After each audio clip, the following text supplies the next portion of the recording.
கரிகாலன் கட்டிய கல்லணை. பள்ளி விடுமுறைக்கு மணிமழையும் கனிமழையும் மாமா வீட்டிற்கு சென்றனர். கல்லணை பார்க்க விரும்பினர்.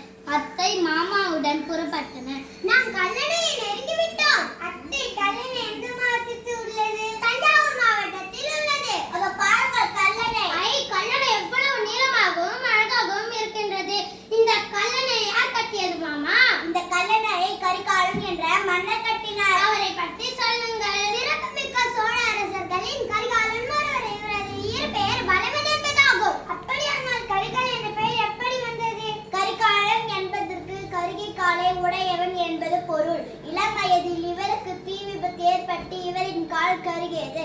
அதனால் இவருக்கு பெயர் வந்ததாக கூறப்படுகிறது. கல்லணையை பற்றி கூறுங்கள் மாமா. சரி, கூறுகிறேன். தற்போதே பயன்பாட்டில் உள்ள மிக பழமையான ஒரே அணை கல்லணை. மணலில் அடித்தளம் அமைத்து கொட்டியுள்ளார்கள்.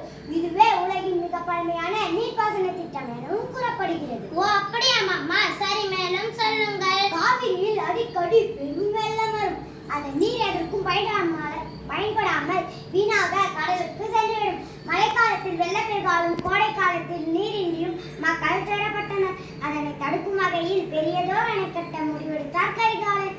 மணலில் எப்படி அடித்தளம் அமைத்தார்கள்? காவிரி ஆற்றின் மீது பெரிய பெரிய பாறைகளை கொண்டு வந்து போட்டனர். அந்த